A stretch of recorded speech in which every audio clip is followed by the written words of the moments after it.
जम्मू कश्मीर में विधानसभा चुनाव बीत जाने के बाद पहली बार आतंकी हमला हुआ।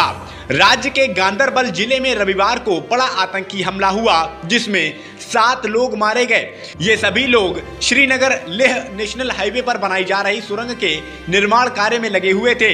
हमले की जिम्मेदारी द रेजिस्टेंस फ्रंट यानी TRF ने ली है, जो लश्कर ए तैयबा का ही एक संगठन है।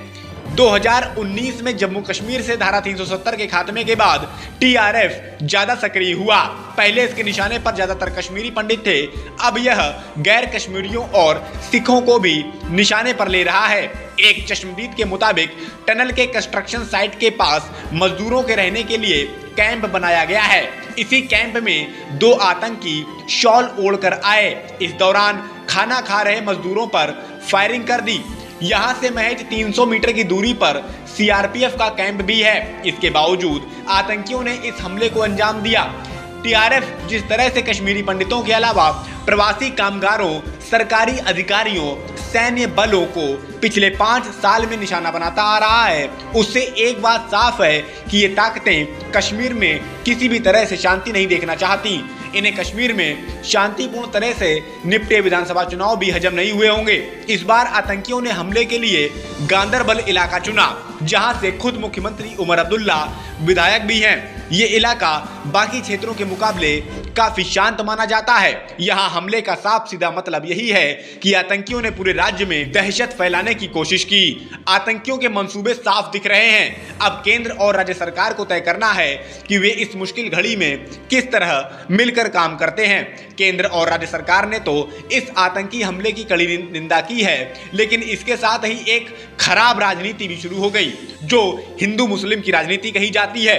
केंद्रीय मंत्री गिरिराज सिंह ने फौरन इस पर कहा कि मैं राहुल गांधी और फारूक अब्दुल्ला से पूछना चाहता हूं कि जब आतंकवादियों को समर्थन देने वाली सरकार हो तो यह घटना होना स्वाभाविक है। इनकी जुबान तो खुलेगी नहीं, ये तो गजा के लिए ट्वीट करेंगे। ऐसे में हिंदू मारा गया है तो सरकार तो उन्हीं की है, मोरा सैया कोतवाल तो डर काहे का। जाहिर है कि इस हमले के शिकार हिंदू मुस्लिम सिख सब थे, लेकिन केंद्र सरकार के मंत्री ने गलत जानकारी साझा करके अपने पद का अपमान किया।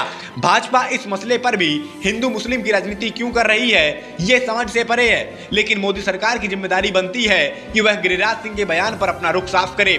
आतंकवाद का वैसे भी कोई धर्म नहीं होता और वह धर्म देखकर किसी को निशाने पर भी नहीं लेता, क्योंकि आतंकवादी केवल व्यवस्था को बिगाड़कर अराजकता और दहशत फैलाना चाहते हैं। वहीं दूसरी ओर जम्मू कश्मीर के मुख्यमंत्री उमर अब्दुल्ला ने हमले की निंदा करते समय आतंकवादियों के लिए उग्रवादी शब्द लिख दिया, जिसे लेकर उनकी कड़ी निंदा हो रही है। इस तरह की बातें निंदनीय हैं। आतंकवादियों को आतंकवादी ही लिखा जाना चाहिए, उग्रवादी नहीं। वहीं अगर हम बात करें जम्मू कश्मीर को लेकर केंद्र सरकार के रुख की, तो सरकार ने 5 साल पहले जम्मू कश्मीर से पूर्ण राज्य का दर्जा वापस लेकर यह दावा किया था कि इससे विकास और शांति का मार्ग मजबूत होगा, लेकिन वह दावा अभी तक धरातल पर खरा उतरता नहीं दिखाई दे रहा। प्रधानमंत्री ने नोटबंदी के वक्त भी आतंकवाद पर रोक लगने की बात कही थी। अनुच्छेद 370 की समाप्ति पर भी यही दावा किया गया। हाल ही में जम्मू कश्मीर में चुनाव प्रचार के वक्त भी प्रधानमंत्री ने कहा था कि राज्य में आतंकवाद आखिरी सांसें ले रहा है, लेकिन अब सरकार को गंभीरता से सोचना चाहिए कि क्या उनके पास जम्मू कश्मीर में आतंकवाद को पूरी तरह खत्म करने की कोई रणनीति या योजना है या नहीं। यदि योजना है तो उसे इस राज्य की शांति व्यवस्था के लिए कठोरता से लागू किया जाना चाहिए। राज्य में एक लंबे समय बाद लोकतांत्रिक व्यवस्था पटरी पर लौटी है। ऐसे में राज्य की नई सरकार को व्यवस्थाओं को पटरी पर लाने में थोड़ा वक्त लग सकता है। ऐसे में केंद्र सरकार की जिम्मेदारी और भी बढ़ जाती है।